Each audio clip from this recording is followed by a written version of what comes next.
অপরূপ TV online. বিসমিল্লাহির রহমানির রহিম।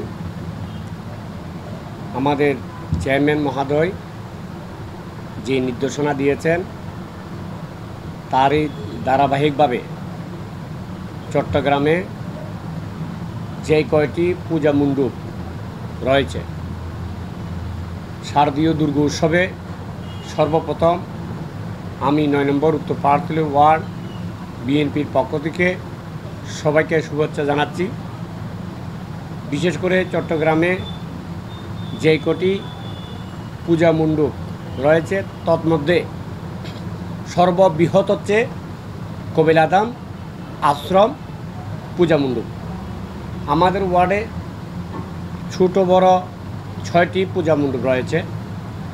বিশেষ করে কবিল আদম আশ্রমের মধ্যে যে পূজা মণ্ডপ রয়েছে, মন্দির রয়েছে, সেখানে সবসময় উৎসাহ উদ্দীপনা মধ্য দিয়ে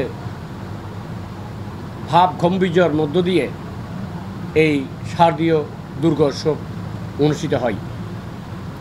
আমরা প্রতিবেশী ভাই বন্ধু হিসেবে, দলীয় নেতাকর্মী হিসেবে এবং ধর্মে তত্ত্বে যেহেতু তারা আমাদের বাংলাদেশি অসাম্প্রদায়িক চেতনার মানুষ, সেহেতু আমরা যারা মাইনরিটি রয়েছে আমাদের প্রত্যেকের ইমানি দায়িত্ব হচ্ছে তাদেরকে নিরাপত্তা দেওয়া, তাদের ধর্মীয় উৎসবের মধ্যে সহযোগিতা করা।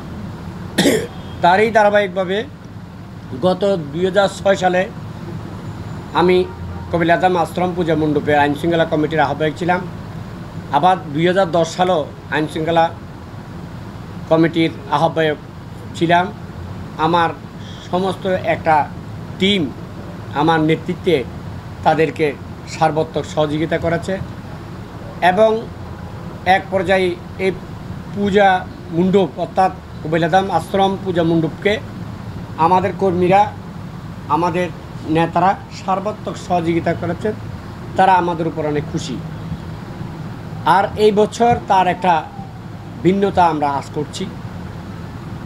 বিভিন্নভাবে দেশের কেমন জানি না জানি একটা শঙ্কার মধ্যে আমরা রয়েছি। এখান থেকে একদিকে পবিত্র ঈদ মিলাদুন্নবী সাল্লাল্লাহু আলাইহি ওয়াসাল্লাম এর মাস, এর মধ্যে আবার সনাতন ধর্ম অবলম্বীদের সর্ববৃহৎ ধর্মীয় অনুষ্ঠান শারদীয় দুর্গোৎসব। এই শারদীয় দুর্গোৎসবের মধ্যে আমরা ৯ নং উত্তর পাহাড়তলী ওয়ার্ডে বসবাসরত সচেতন যারা আমরা নাগরিক এবং সচেতন যারা ব্যক্তিত্ব রয়েছে, তারা আমাদের ওয়ার্ডের যেই কয়টি পূজা মণ্ডপ রয়েছে সেখানে সর্বাত্মক সহযোগিতা করতেছেন, করবে ইনশাল্লাহ। তো আমি যেটা বলতে চাইব সেটা হচ্ছে আসলে মাইনরিটি মেজরিটি বলতে কোনো শব্দ নাই। আমরা সবাই বাংলাদেশি, এটাই হচ্ছে আমাদের বড় পরিচয়। তিনারা আমাদের ধর্মীয় উৎসবগুলোর মধ্যে তারাও অনেক সময় দেখেছি অনেক হিন্দুরা ঈদে পরবের মধ্যে তারা উৎসব আনন্দ প্রকাশ করেন। আগের সেই ইয়েটা যে কালচারটা ছিল যে হিন্দুদের ঘরে মুসলমানরা যেত না, মুসলমানদের ঘরে হিন্দুরা যেত না এবং তাদের ব্যবহৃত জিনিসগুলো মুসলমানরা ব্যবহার করতো না, মুসলমানদের ব্যবহৃত জিনিসগুলো হিন্দুরা ব্যবহার করতো না। এই কালচার থেকে আমরা অনেকটুকু বেরিয়ে এসেছি। আসলে ধর্মটা যার যার আর উৎসব সবার, সেই অর্থে আমরা মেনে নেব তাদের ধর্ম উৎসব শারদীয় দুর্গা উৎসব। এখানে যারা পূজার্থীরা আসবে বিশেষ করে কবিল আদম আশ্রমের মধ্যে আমরা সর্বাত্মক সহযোগিতা করব এবং আমি আমাদের আইনশৃঙ্খলা বাহিনী প্রয়োগকারী সদস্যদের প্রতি অনুরোধ জানাবো, তিনারা যেন সর্বাত্মকভাবে আইনশৃঙ্খলার একটা বেষ্টনী দিয়ে রেখে পূজার্থীদের তারা যেন মনে প্রাণে পূজা উৎসব করে তারা নিরাপত্তার মধ্য দিয়ে যেন আবার সে বাড়ি ফিরে যেতে পারে। তারা ষষ্ঠী দিন থেকে দশমী পর্যন্ত যেন কোনো ধরনের কোনো বিশৃঙ্খলা, কোনো ধরনের যেন কোনো উচ্ছৃঙ্খল পরিবেশ যাতে সৃষ্টি না হয় সেই দিকে আইনশৃঙ্খলা বাহিনী সর্বাত্মক নিয়ন্ত্রণে রাখবে। এবং আমরা যারা রয়েছি আমাদের পক্ষ থেকে আমরা সর্বাত্মক সহযোগিতার আশ্বাস প্রদান করছি। আমরা আগেও করেছি, বর্তমানেও করব, ইনশাল্লাহ ভবিষ্যতেও তারা আমাদের হৃদয়ের মধ্যে আছে, অন্তরের মধ্যে তারা আমাদের আছে। আমরা তাদের মধ্যে যে মালিপাড়া, বিশ্বকলোনি, পাঞ্জাবি লাইন, গুরুকুল আশ্রম, টোটাল এইদের যে সম্প্রদায়করা রয়েছে তাদেরকে আমরা সার্বজনিকভাবে ভালোবাসি এবং যাদের শ্রদ্ধা করি, স্নেহ করি, এটা আমরা অব্যাহত রাখব। আমরা চাই অসাম্প্রদায়িক চেতনা আমরা বিশ্বাস করি, তারই ধারাবাহিকভাবে উত্তর ভারতীয় ওয়ার্ডের মধ্যে যেন প্রেম, আন্তরিকতা, শ্রদ্ধা, ভালোবাসা, উদারতা এবং সহানুভূতি আমরা মধ্য দিয়ে যেন মানুষের মন জয় করে নিতে পারি, সেই আশা। মানুষ মনে করে যে হিন্দুরা শুধু আওয়ামী লীগকে ভোট দেয়, এখান থেকে কিন্তু হিন্দু সম্প্রদায় কিন্তু বেরিয়ে এসেছে। এটা বলে আমরা এটা ইনাদেরকে আওয়ামী লীগের কূটে ঠেলে দেওয়াটা সম্পূর্ণরূপে আমি মনে করি এটা আমাদের একটা অজ্ঞতা, অবহেলা। আমরা কোনোভাবে ধরে নেব না যে তারা আওয়ামী লীগের রিজার্ভ ভোট, এটা থেকে কিন্তু মানুষ বেরিয়ে এসেছে। আওয়ামী লীগের ছিল একসময় হয়তো সংখ্যাগরিষ্ঠ ছিল, এখন কিন্তু এটা সমানে সমানে 50-50-তে এরা ধানুশীষ নৌকাকে কিন্তু ভোট দেয়। এটা একতরফাভাবে বলা যাবে না, আরও বেরিয়ে আসবে। আসলে কর্ম দিয়ে তো মানুষের মন জয় করতে হয়। আমার কর্ম যদি ভালো না হয় আমাকে তারা সমর্থন করবে কেন?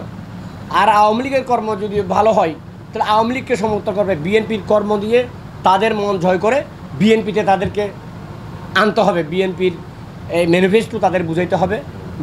বিএনপির যেই এই এক ইস্তেহার আছে আপনার নির্বাচনী একটা ইয়ে রয়েছে, এই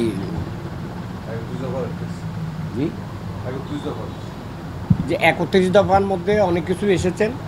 এখানে অসাম্প্রদায়িক চেতনার কথাটুকু এসেছে এবং রাষ্ট্র কাঠামো বিনির্মাণের কথাটা এসেছে, সংবিধানের সংশোধনের কথাটা এসেছে এবং উন্নয়ন, উৎপাদন, আইনশৃঙ্খলা পরিস্থিতি নিয়ন্ত্রণ সহ সার্বিক বিষয়গুলো কিন্তু 31 দফার মধ্যে এসেছে।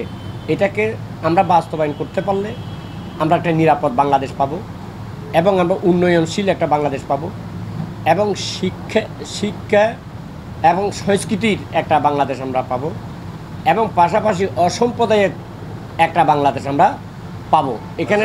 তখন আমরা কিন্তু যখন স্কুল জীবনে ছিলাম তখনও আমরা আমাদের এই পূজা মণ্ডপে যাইতাম, গিয়ে দেখতাম, কিন্তু আমাদের একটা ভয়ভীতি কাজ করতো যে মুরব্বীরা বলতো যে সিন্দুর যদি লিগে দেওয়া হয় কোপালের মধ্যে তাহলে কিন্তু তুমি হিন্দু। যে ধর্ম যার যার ধর্মতে পালন করে, হিন্দুরা তাদের ভগবানকে সন্তুষ্টি করবে, বৌদ্ধরা তাদের গৌতম বুদ্ধকে সন্তুষ্টি করবে এবং খ্রিস্টানরা তাদের যীশু খ্রিস্ট ঈসা আলাইহিস সালামকে সন্তুষ্ট করবে। আমরা মুসলমানরা আমাদের প্রফেট মুহাম্মদ সাল্লাল্লাহু আলাইহি ওয়াসাল্লামকে সন্তুষ্টি করব, ওনাদের সন্তুষ্টির মধ্য দিয়ে মহান রাব্বুল আলামিনের সন্তুষ্টি অর্জন করব। এটাই হচ্ছে ধর্মের বিধান। আপনি কোন স্মৃতি ফিরে পেয়েছেন এর মধ্যে? স্মৃতি অনেক স্মৃতি আমাদের, যেমন আপনারা ছোটবেলায় দোলনা দেখতেন, ওই মানে অনেক খাবার দেখতেন, এগুলো কি এখন পাচ্ছেন? স্মৃতি তো আসলে অনেক কিছু হারিয়ে গেছে কালের বিবর্তনে। অনেক স্মৃতি আমাদের থাকলো কিন্তু চোখে বাসলো, কিন্তু এগুলো পক্ষান্তরে এখন বিরাজমান নেই, কারণ এগুলো কালের বিবর্তনে পরিবর্তন হয়েছে। আমরা এই ইয়ে দিয়ে ঘড়ি বানাতাম, যে ওই যে একটা নারকেল গাছের একটা পাতা দিয়ে ঘড়ি বানিয়ে নিতাম। আবার আমরা এই রিক্সার ইয়ে দিয়ে আপনার রিং দিয়ে তারপরে এটা গাড়ি সাইকেলের মতো করে চালাইতাম। আবার রিক্সার বিয়ারিং দিয়ে আমরা একটা ট্রলি বানাইতাম। এগুলো আসলে কালের বিবর্তনে পরিবর্তন হয়েছে। ওটা মজার ছিল, অনেক আনন্দের ছিল, উৎসাহ ছিল। যাই হোক, এখন যেন আমরা কালচারগতভাবে পরিবর্তন করে আমরা যেন অসাম্প্রদায়িক চেতনার দেশ, নিরাপদ দেশ, ভালোবাসার দেশ, উদারতার দেশ, মানবতার দেশ প্রতিষ্ঠা করতে পারি, এই আশা ব্যক্ত রাখছি। সর্বোপরি আমি এই সনাতন ধর্ম অবলম্বীদের সর্ববৃহৎ ধর্মীয় অনুষ্ঠান তারা যেন গম্ভীর্যর মধ্য দিয়ে উৎসাহ উদ্দীপনার মধ্য দিয়ে যেন শারদীয় দুর্গোৎসব পালন করতে পারে সে আশাবাদ ব্যক্ত রেখে আমার সংক্ষিপ্ত আলোচনা।